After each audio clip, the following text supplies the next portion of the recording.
Bonsoir à tous, ici les journées gestion dans un nouvel épisode de Gestion Pro. Aujourd'hui, nous sommes avec le directeur général de la Bourse des valeurs mobilières d'Afrique centrale, M. Louis Magatolo, à qui je laisse ce débat. Bonsoir à tous et merci d'avoir fait le déplacement jusqu'à le siège de la Bourse régionale d'Afrique centrale. Effectivement, je suis Louis Bangandono, je suis le directeur général de cette institution. Alors, pour me présenter, je dirais que je suis de nationalité camerounaise.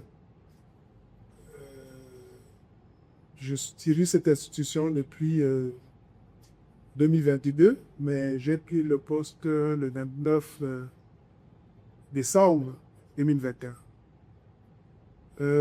En termes de parcours déjà académique, je suis titulaire d'un baccalauréat D.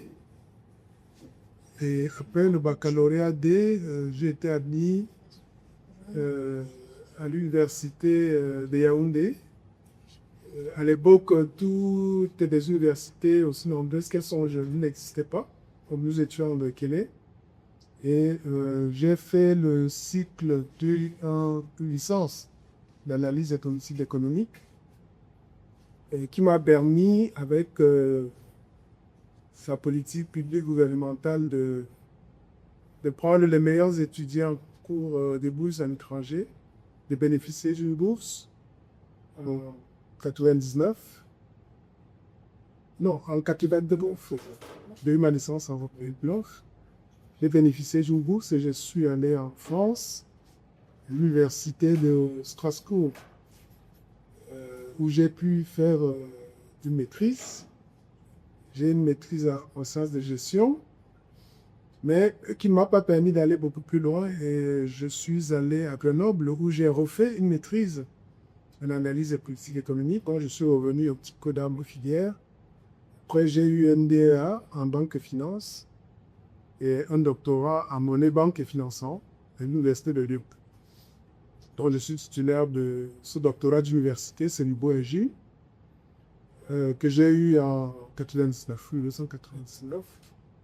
Et grâce à une plateforme qui a été mise en place par le Togolais Didier Akwete, qu'ils appellent AfriqueSoc, il y a eu un colloque à Paris de recrutement à l'international. Je crois que c'était la première cuvée où la plateforme cherchait à faire revenir les étudiants qui étaient en fin de parcours dans leur pays en leur évitant le risque de venir chercher l'emploi local. Donc d'essayer de trouver un emploi en partant de l'Europe pour pouvoir venir commencer directement à travailler. Et c'est dans ce cadre-là que j'ai pu rejoindre le Société Générale, donc qui est une banque française.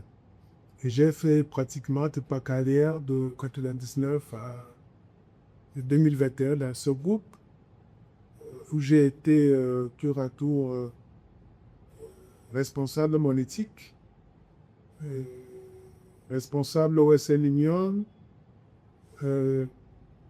responsable de la trésorerie, ensuite jusqu'à devenu directeur de la stratégie du marketing et de la communication, avant de devenir directeur général adjoint, poste que j'ai occupé jusqu'en 2018. Et lorsque l'Institut Cameroun a créé une filiale société de bourse, j'ai été nommé directeur général de cette structure-là. Et en 2018 à 2021, j'y étais. Et lorsque le poste de directeur général de la Cour des valeurs mobilières de l'Afrique centrale a été ouvert, j'ai postulé. C'était une compétition internationale et puis j'ai pu avoir ce poste que mon mandat finissait le 31 décembre 2025, mais il était renouvelé par la session pour une délai de 4 jours. Donc voilà en gros la personne comme je. Merci, monsieur le directeur général, pour cette clarification de part. Pouvez-vous vous en dire plus sur chaque lit? Ou tu sais pas, quel est le parce que là, vous avez cité. Pour ça, vous allez occuper. On va peut-être savoir un peu plus. Alors, comme je vous ai dit, c'est en 1999 que j'ai démarré dans le groupe Société Générale. Que- j'ai occupé les fonctions de responsable en charge de la supervision de Western Union. Alors, ce qu'il faut savoir, c'est que lorsque vous avez quand même un background, c'est-à-dire sur le plan académique, euh, la réglementation, la législation du travail vous protège. On ne peut pas vous recruter n'importe comment. Euh, le diplôme que j'ai présenté a fait que j'ai été admis directement au poste de cadre. Donc ça, c'est vraiment important de savoir aussi. J'ai été donc recruté comme cadre. Et l'avantage pour un cadre, c'est que, premièrement, vous avez un service et vous avez une épreuve managériale automatique qui vous attend. Ça veut dire que dans ce poste, on m'a demandé un plan d'action. M'a grosso modo présenté de cette job description. Voilà ce que nous attendons. Et vous, avec votre inexpérience, je n'avais pas encore travaillé, qu'est-ce que vous pouvez nous proposer, sachant que les défis liés à ce poste sont la sécurité des opérations, la célérité, la coordination des équipes au niveau du réseau. Qu'est-ce que vous pouvez nous présenter? Donc, il y avait ça, mais également, il y a une équipe qu'il faut manager. Et donc, dans le management de l'équipe pour lequel je n'avais pas d'expertise, il était question déjà de savoir donner une fiche de poste à chacun des collaborateurs. Il était question de s'assurer que les tâches d'une personne ne se chevauchent pas avec les tâches de l'autre, mais se complètent. Il était aussi question de s'assurer que dans le périmètre et les gens qui sont en dessous, il y a des tâches que moi-même je dois faire, c'est-à-dire le responsable n'est pas là que pour superviser, mais également pour lui-même mettre un petit peu la main à la pâte. Et c'est là où j'ai testé aussi la difficulté des personnes qui vont en congé, des fois qui sont malades, qui ne peuvent pas venir au travail, et la nécessité de cultiver la polyvalence au sein d'une équipe. Il faut que les équipes soient polyvalentes. La personne qui doit faire une tâche vous dit, je ne peux pas venir, j'ai fait un accident, j'étais sur la moto, et ainsi de suite, et vous tombez dans une difficulté. Et c'est là où on découvre aussi la nécessité pour une entreprise, mais parfois, de recourir à des stagiaires. Il faut qu'il y ait les stagiaires, il faut qu'il y ait du monde, il faut respecter le droit du travail, le droit au congé, le droit à la déconnexion, ce qu'on appelle le droit à la déconnexion, respecter la vie privée des gens, sans dire qu'une fois que la personne est bue au travail, vous ne devez plus continuer à harceler la personne. Donc, c'est vraiment dans le poste dans lequel j'ai eu la confiance d'une entreprise, alors que je n'avais pas encore complètement tous les outils pour pouvoir mieux manager un service. Bien entendu, il y a eu quelques erreurs, mais qu'on a eu à réajuster. Alors, ce poste-là, le fait d'avoir mis en place des reportings et des statistiques qui étaient nouvelles a fait que la direction générale a vite repéré qu'il y avait de la valeur ajoutée dans le contenu et a élargi le poste en me demandant de migrer de ce poste-là vers le poste de responsable de la trésorerie, qui était un poste beaucoup plus compliqué parce que dans le cas du correspondant banquier, le groupe Société Générale avait beaucoup de correspondants bancaires à l'international et on avait beaucoup d'opérations en devises, notamment en dollars, en couronne norvégienne, en GPY, donc le yen chinois, le yen japonais. Donc, il fallait se débrouiller à parler en anglais, il fallait faire des calls en anglais avec des gens qui sont à l'international, savoir lire les messages suite, tout cela, quand vous sortez de l'école, vous ne le savez pas. Mais j'ai été confronté à cette difficulté-là et je me suis rendu compte que finalement, le fait d'avoir fait des études, on est habitué à bûcher, à travailler. Cette endurance-là à lire et essayer de comprendre ce que les professeurs nous ont montré a fait que je me suis concentré sur les documents financiers techniques et un peu difficiles.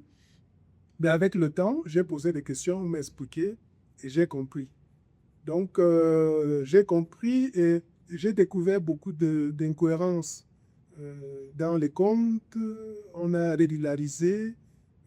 Le groupe a dû récupérer plus d'1 million de dollars, c'est-à-dire qu'ils se baladaient un petit peu n'importe comment. Là, on n'arrivait pas vraiment à savoir, on n'arrivait pas à comprendre, c'est-à-dire quelle était la nature de ces opérations.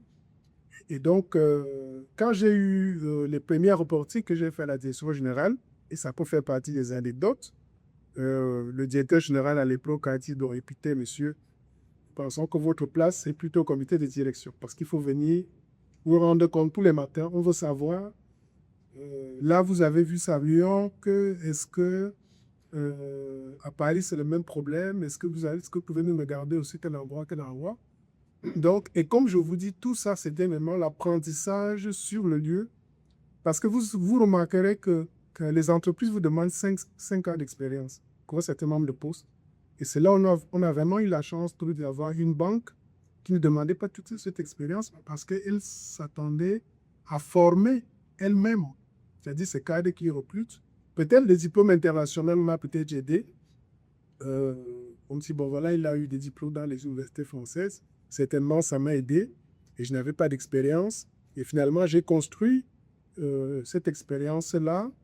Et le fait de ne pas dire, ça ne fait pas partie de ma fiche de poste, ce qui est souvent la réponse de ceux qui sont, entre guillemets, un peu paresseux, de dire, ça, c'est pas à moi de faire ça.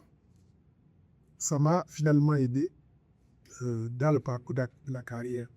Donc, quand je suis à la trésorerie et je regarde un peu l'actualité internationale, je regarde les plateformes de diffusion de l'information, je regarde Bloomberg, je commence à m'intéresser à beaucoup de choses, y compris comment les actions évoluent sous les marchés de capitaux, les marchés de devises aussi, marchés de devises. J'ai commencé donc à faire des notes économiques. Et ces notes économiques, volontairement faites sur les tendances des marchés, ont fait que directement, la direction générale m'a demandé de superviser la mise en place du service bourse des valeurs mobilières au sein de la Société Générale. Il faut nous expliquer un peu c'est quoi, il y a des projets. Donc, on m'a inscrit directement dans les réunions avec les ministères qui étaient en train de superviser parce que, comme vous savez, le Cameroun a créé sa propre bourse. Donc, j'ai commencé à regarder ça. J'avais un intérêt, on m'a demandé de structurer, c'est-à-dire d'essayer de faire des propositions. Est-ce que c'est un relais de croissance? Est-ce que la banque peut en bénéficier? Qu'est-ce que je pense de ça? Donc, j'ai commencé à faire des notes. Et cumulativement, c'est-à-dire je regardais les aspects de la trésorerie. Et les notes économiques que j'ai commencé à faire sur un certain nombre de thématiques ont fait que le directeur général de l'époque avait décidé de proposer au conseil d'administration comme le nom plutôt directeur, qui dit, bon voilà, cette personne nous semble plus importante et précieuse parce qu'il nous apporte, il amène une réflexion dans le cadre du comité de direction et cette réflexion nous est utile.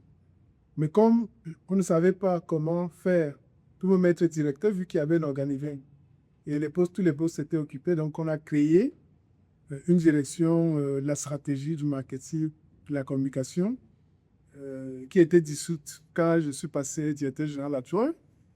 Dans cette direction, nous étions dans la prospective, on était dans la stratégie.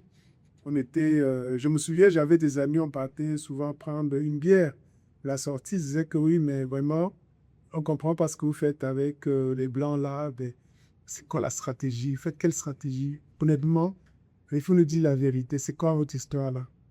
La stratégie, je fais de la stratégie. Faites la stratégie de quoi? De tout. Faisons la stratégie de tout. Laissez de voir comment la banque doit fonctionner dans les années à venir et tout. Oui, mais tout ça, c'est du pipeau. En fait, j'avais des amis qui me posaient la question, mais vraiment, qu'est-ce que tu peux raconter aux Blancs pour que pratiquement tous les 2, 3 ans, mais tu évolues, tu évolues, tu évolues. Qu'est-ce que tu leur racontes? Mais je pense qu'ils négligeaient un peu l'aspect d'une implication personnelle. On te demande, hey, mais tu fais quelque chose, tu proposes. Donc, je passais mon temps à essayer de réfléchir et ce qu'on présentait avait énormément de valeur ajoutée. Parce que lorsque j'ai commencé à faire des groupes économiques, y compris lorsque j'étais au niveau de l'Union Union, pour dire, bon, voilà la situation du marché qu'au Cameroun, la situation générale se situe à tel niveau. La direction générale a dit, mais moi, j'ai besoin de ça sur tous les pôles métiers. J'ai besoin de ce genre d'analyse sur le crédit. J'ai besoin aussi de ce genre d'analyse sur la collecte des dépôts. J'ai besoin de ce genre d'analyse sur notre activité monétique. J'ai besoin de ce. Donc, en fait, ça a créé une émulation. De temps en temps, on mettait, je dis, bon, je ne peux pas tout faire. Et je vous raconterai l'anecdote après, parce que je disais, je ne peux pas tout faire, mais je continue à faire un certain nombre de choses. Et je pense vraiment que la reconnaissance ultime, c'était lorsque le conseil a décidé euh, de me proposer le poste de directeur général adjoint, qui était le poste le plus élevé qu'on peut donner à un local. Parce que le poste de directeur général, c'est un poste qui est réservé à l'actionnaire majoritaire. Donc, normalement, il y a toujours un expatrié jusqu'à présent. Ça n'a pas changé. Qui est tous les directeurs généraux. Donc, c'était pour dire, bon, voilà, tu ne diras pas que on t'a donné le poste le plus élevé que tu peux avoir. Et donc, du coup, je suis resté fidèle à cette structure. Et quand on est directeur général, effectivement, on n'est plus directeur, on est directeur général. Ça veut dire quand le comité de direction se réunit, c'est vous qui pilotez les débats, c'est vous qui donnez la parole, c'est vous qui faites le suivi, vous deviez faire ceci, ainsi de suite. Et c'était assez bizarre parce qu'en réalité, la plupart des gens qui étaient autour de la table, le directeur, m'ont vu grandir. Qu'ils ont vu quelqu'un qui est arrivé, qui était responsable de la monétique, qui devait structurer le service bourse des valeurs, qu'on a eu à promouvoir. Maintenant, il est un peu... Donc, quand je demandais à quelqu'un de faire quelque chose, bon, les gens tiquaient d'abord que, mais attendez, vous dites que vous êtes quoi là, en fait? C'est pas vous qui faisiez la petite revue économique. Je dis, je suis désolé, mais j'ai aidé, je suis déjà nommé. Et quand on est directeur général, c'est un poste réglementaire. Ça veut dire que le conseil d'administration a proposé un ministère des Finances qui a donné son accord, qui a transmis au régulateur qui est la COBAC, et j'ai un agrément COBAC, du moins c'est un agrément du ministère des Finances, c'est-à-dire avec la non-objection de la condition bancaire. Donc c'est un poste stratégique, c'est un poste managérial. Vous n'allez plus dans la cambouille, vous n'allez plus trop dans le fond, vous supervisez, vous essayez de tout comprendre en même temps, et je pense que ça va éteindre sur le poste que j'ai eu juste après. Parce que lorsque vous faites de 2009 à 2018, vous êtes, même 2008, je suis directeur général adjoint, je m'ennuyais. Il n'y a plus de challenge. C'est-à-dire, vous faites la même chose tout le temps. À la limite, vous ne vous sentez comment vous êtes un petit peu inutile. Parce que qu'est-ce qui change, c'est les directeurs généraux qui arrivent. Parce qu'ils avaient un contrat de 3 ans. Vous faites 3 ans, il s'en va. Vous êtes toujours là, l'autre arrive, vous faites 3 ans et 3. L'autre arrive, bon. Donc, dans les discussions que j'ai eues avec Soup, on a décidé de créer la société de bourse. Donc, là, c'est ce qu'on appelle les SDB aujourd'hui, les sociétés de bourse, qui étaient les prestataires de services d'investissement dans le temps. Et l'avantage aussi, c'est que dans le cadre des activités de la bourse, euh, les résultats de la Société Générale finalement a été reconnue comme finalement l'entité qui a structuré la bourse au Cameroun.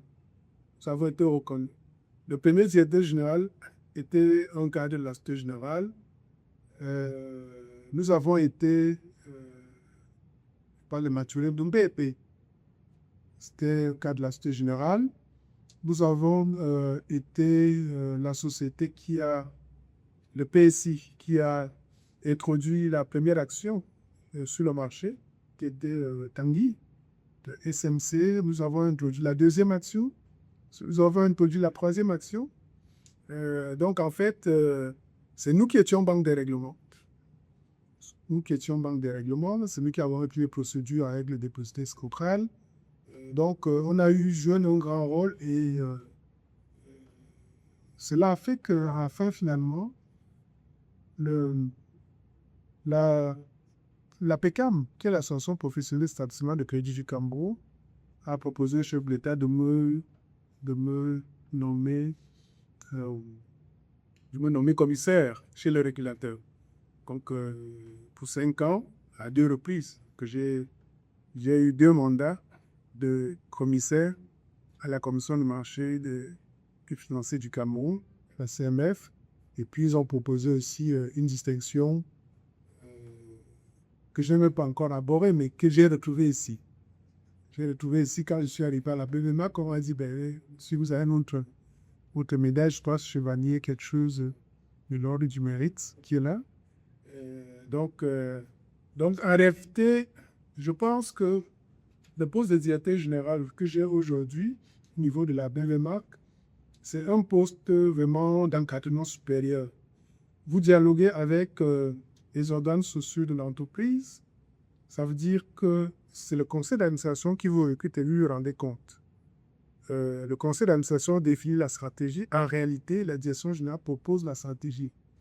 Le conseil d'administration entérine hein, et il amende et il adopte à la fin et vous rendez compte donc au conseil, mais également aux actionnaires. Donc, on rend compte aux actionnaires qui sont les propriétaires de l'entreprise. C'est d'abord les missions du directeur général. Donc, si vous devez résumer un petit peu les missions, c'est-à-dire qu'est-ce qu'un directeur général fait, c'est faire piloter une entreprise. Une entreprise, c'est une entité économique qui poursuit des résultats, c'est-à-dire pour le compte de ses propriétaires, et entre-temps, a tout un volet social. Parce que l'entreprise, c'est les hommes, c'est les femmes, c'est des machines. Et donc, derrière, vous devez avoir la responsabilité non seulement de bien communiquer sur votre stratégie. Et c'est pour cela que nous faisons les team building.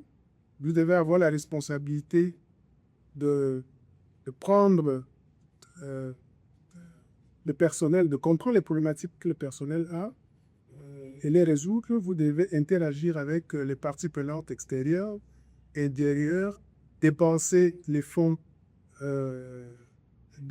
avec responsabilité et déontologie, avoir des règles de gouvernance qui sont très sérieuses, de l'éthique dans ce que vous faites.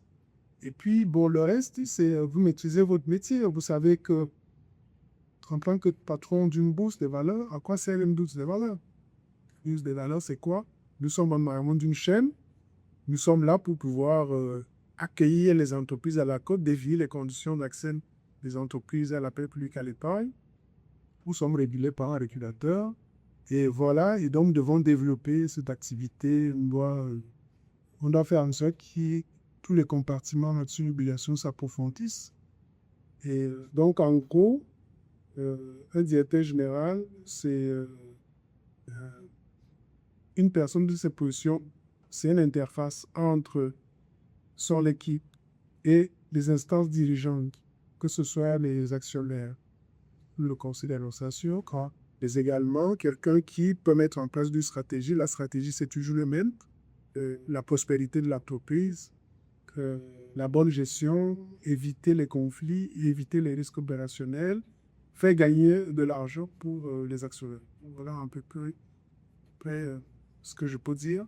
Sur l'ensemble de mon parcours, je peux vous assurer que j'ai fait très court parce que si je m'étale, on peut rester là des heures et des heures. Merci, monsieur le directeur général, de cette très vaste présentation du parcours. Mais nous sommes ici à la direction générale de la PUDEMA. Pouvez-nous parler de la PUDEMA? Quelles sont les missions concrètes de la PUDEMA? Parce que c'est une bourse, un marché. On pourrait savoir ce qui se passe et les contraintes qu'elle a. Bon, merci pour votre question. Alors, vous avez dit c'est un marché. C'est un maillon du marché financier. Et ce qu'on nous a appris à l'école, c'est que le marché, c'est le lieu de rencontre entre l'offre et la demande. Et donc, l'offre, c'est quoi? C'est l'offre des instruments financiers. Et quelle est la partie qui peut offrir? Ce sont des personnes morales, généralement les entreprises ou les États. Et la demande, c'est la demande d'instruments financiers.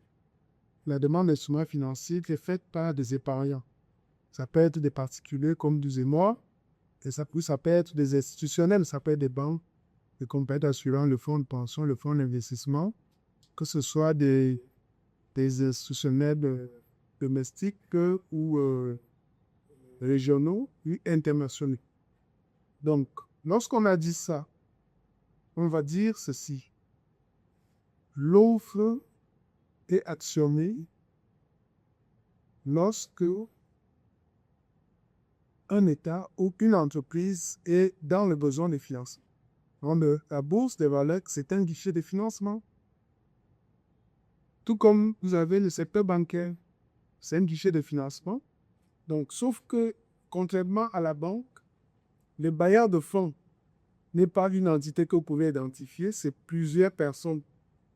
Ça veut dire, si vous voulez vous financer en fonds propres, vous émettez des actions. En fonds propres, pourquoi? Parce que celui qui achète une action devient copropriétaire d'une entreprise. Et il n'a pas en face de lui un créancier ou un débiteur pour pouvoir dire, bon, je vous devez me rendre mon argent. Ce n'est pas une dette. Tout en plus accéder à la copropriété. Donc, une entreprise qui couvre son capital, qui augmente son capital, collecte de la ressource en equity, donc en fonds propres. Donc, on se finance sans endettement, on se finance en fonds propres. Voilà une plus spécificité du marché financier. Et c'est pour cela que nous avons parlé un petit peu du compartiment action, où on dit on a 6 actions cotées aujourd'hui. Ces 6 actions ont permis à ces 6 entreprises de lever environ 66 milliards pour se financer. Donc, c'est ce que nous appelons le flottant, 66 milliards environ.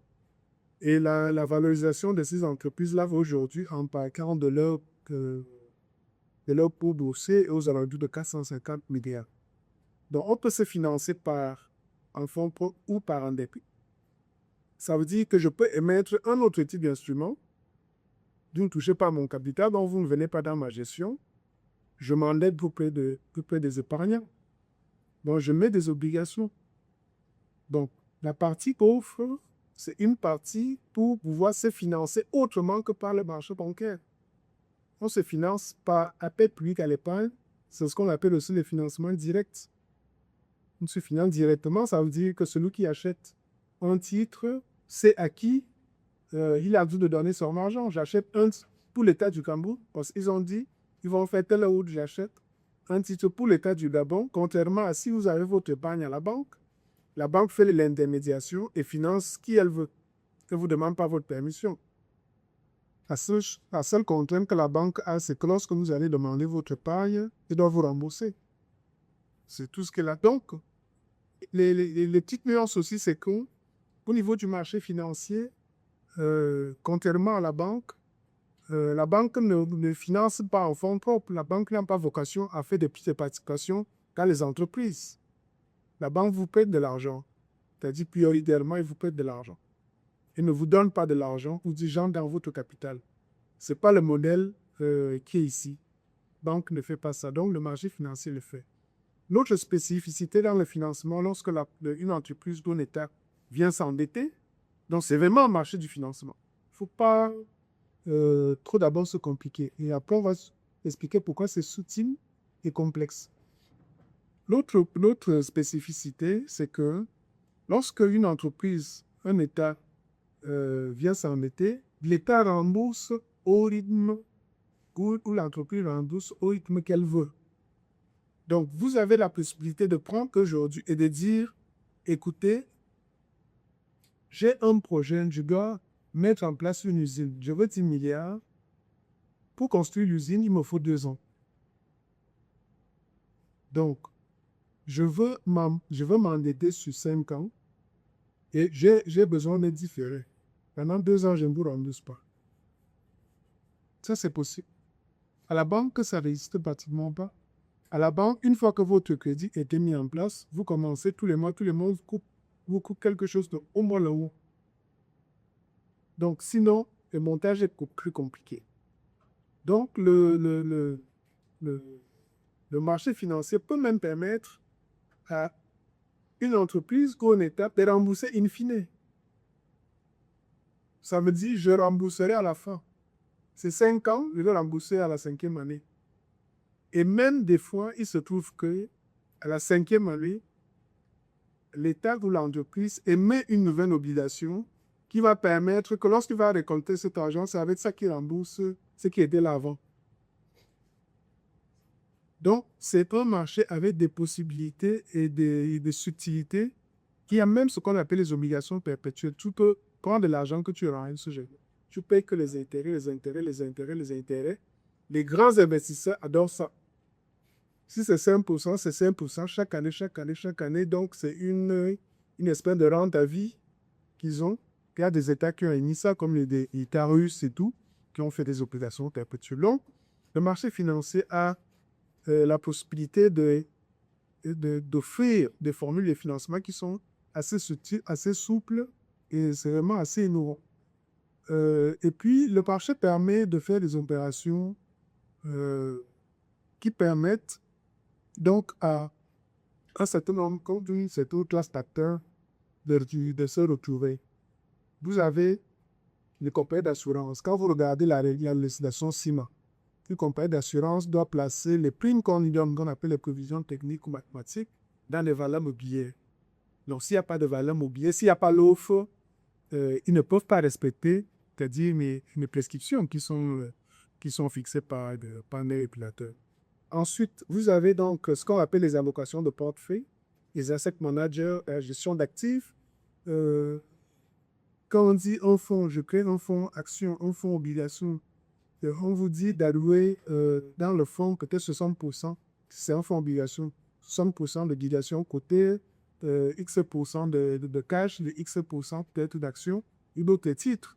Donc, le marché financier devient un petit terreau qui permet à structurer des activités financières assez complexes. Donc, vous avez ceux qui font l'ingénierie financière parce que ils doivent structurer une opération, parce que émettre une action, ce n'est pas que vous allez à l'imprimerie, comme c'était avant. Les actions, ça ressemblait à des diplômes. Donc, on ne va pas à l'imprimerie, et quand on vient vous vendre, vous prenez pour vous. Et quand on dit détachement, le coupon, on sait qu'on a fond de vous rembourser quand vous n'avez plus rien. Ça, c'était avant. C'est complètement dématérialisé. Dans la dématérialisation, c'est aussi un phénomène qui fait en sorte qu'on est dans l'approfondissement financier lorsque on est sur le marché. C'est l'inscription en compte. Donc, on inscrit en compte et le solde est géré électroniquement. Lorsqu'il n'y a plus rien dans le compte, c'est que bon, voilà, c'est fini. Soit vous avez remboursé, soit vous n'avez plus votre argent, ainsi de suite. Vos titres sont inscrits, c'est un numéro, c'est un nombre. Quoi dire 10 000 ou 5 000, 3 000, tout pas 10 000 titres. Donc, ça permet à ce que ce soit les fintechs, que ce soit les providers de tout ce qui sont dans la digitalisation, ça structure un écosystème de métiers c'est-à-dire sur tout ce qui est innovation technologique. Le marché financier structure ce qu'on appelle la gestion d'actifs, ça structure un certain nombre d'activités. Je suis sûr que certains d'entre vous finiront certainement soit à la BVPAC, soit chez des dépositaires centrales, soit sur la banque des règlements, soit chez des régulateurs, COSUMAF, soit chez la société de bourse, soit chez la société de gestion d'actifs. Parce que ces acteurs-là, le marché financier a permis que ces acteurs-là existent. Et donc, ça fait une pompe aspirante pour le chômage. Mais il faut que les gens soient bien formés pour pouvoir mieux comprendre quelles sont les subtilités. On ne vend que de l'information, on publie un document d'information. Et donc, le marché financier, c'est vraiment la bourse qui est dans le maillon, dans la chaîne, c'est quoi? La bourse offre le marché secondaire, donc offre la liquidité des titres. Ça veut dire, je peux acheter des titres, mais je n'ai pas besoin, je n'ai pas envie de les garder jusqu'à étéméré. Ou alors, je voudrais faire ce qu'on appelle des plus de bénéfices. Quand vous regardez Euronext, si vous suivez un peu l'actualité, ou vous regardez New York Stock Exchange, vous allez voir qu'il y a des titres qui sont assez volatiles. La volatilité est la chose que la jeunesse adore sur les marchés. Parce qu'en Europe, il y a des gens qui construisent leur trajectoire de cagnotte pour les congés uniquement sur la volatilité des titres. Donc, j'achète un titre à 10 euros. Tous les jours, je me connecte sur Bloomberg ou sur je ne sais pas quoi. Le jour, le titre est à 15 euros, je vends tout. J'en ai acheté 50. C'était à 10 euros. Donc, ça m'a fait 500. Maintenant, je revends à 550. J'ai mis 50 euros de côté. J'ai encore mes 500. Je vais les réinvestir dans un autre truc. Et ainsi de suite. Des fois, je perds. Des fois, je gagne. Et ainsi de suite. Donc, il y en a qui, si le marché financier n'existait pas, ils ne savaient pas comment se faire un peu de l'argent de la manière la plus honnête possible. C'est-à-dire, et donc, le marché, c'est vraiment ça. Le marché secondaire, qui est la BVMA, donne déjà l'information sur le titre qui circule, donne l'information sur la possibilité pour que vous puissiez les acheter, chez qui vous pouvez les acheter, et vous pouvez vous faire des bénéfices parce qu'il peut avoir de la plus-value, il peut avoir de la rémunération qui est affectée. Parce que quand vous voyez l'obligation ECMR, machin, X%, directement, vous dites combien vous gagnez. Si vous avez une obligation de ça, on dit directement combien vous gagnez par an. Donc, vraiment, c'est ça le marché financier, que c'est ça la BVMA. Donc, nous, on est là pour pouvoir offrir 4 formes de négociation aux intermédiaires pour que les titres que les gens ont achetés puissent être cotés, que ces personnes puissent être en dessous de dire je vends, puis j'achète plutôt l'autre là. Les autres qui regardent ça et qui de temps en temps sont convaincus, ils disent bon, comment on fait pour acheter ça?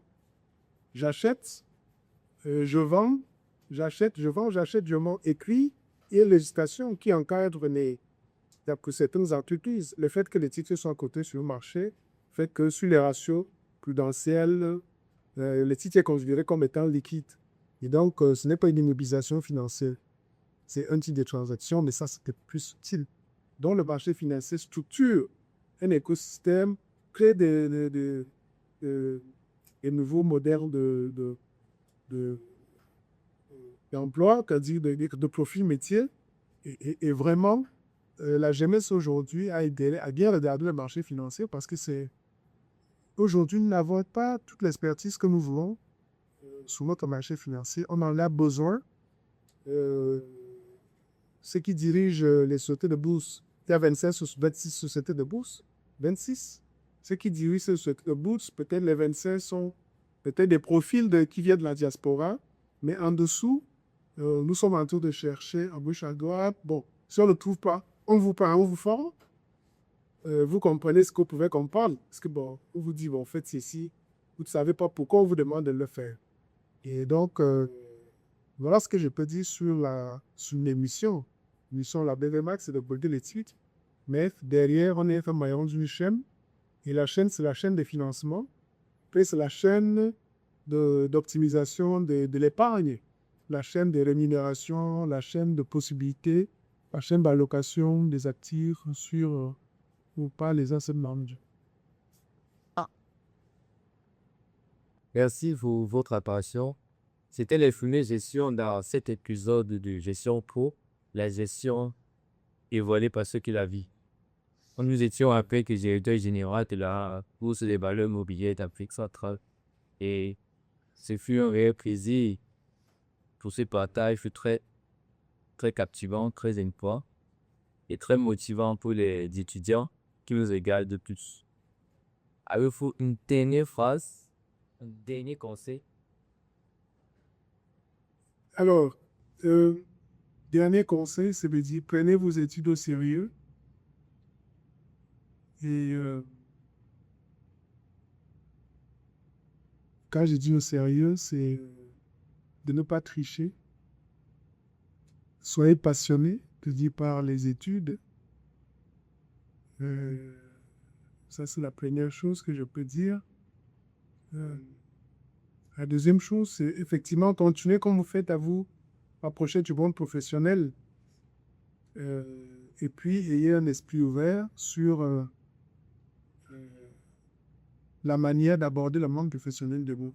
Je peux vous donner vraiment un conseil anecdotique, c'est de dire qu'à partir dans les années 2015, 2000, entre 2015 et 2020, les banques ont arrêté de recruter des profils financiers plus au niveau du top management. Ils cherchaient plutôt les industriels.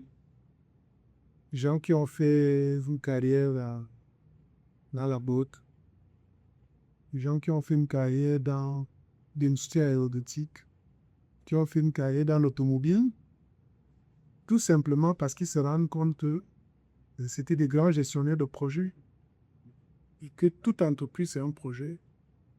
Donc, aujourd'hui, ne vous limitez pas au niveau de votre formation à chercher un débouché uniquement sur la formation que vous avez. Et c'est pour cela que dans la panoplie des UV qui sont devant vous, allez regarder à l'intérieur, là où vous vous sentez le plus à l'aise.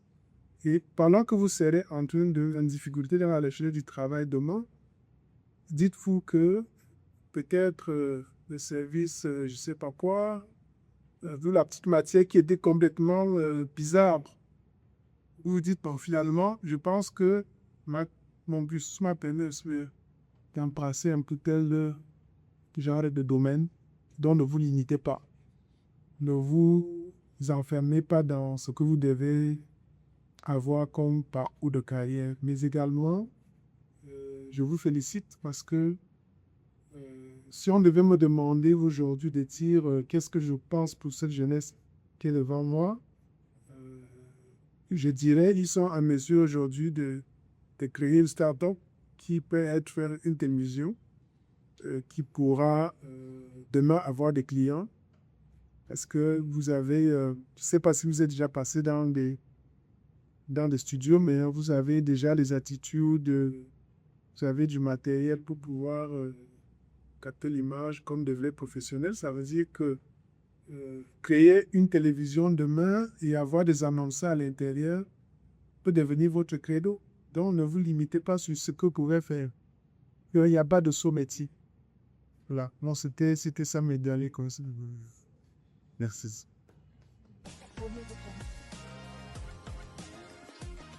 Euh,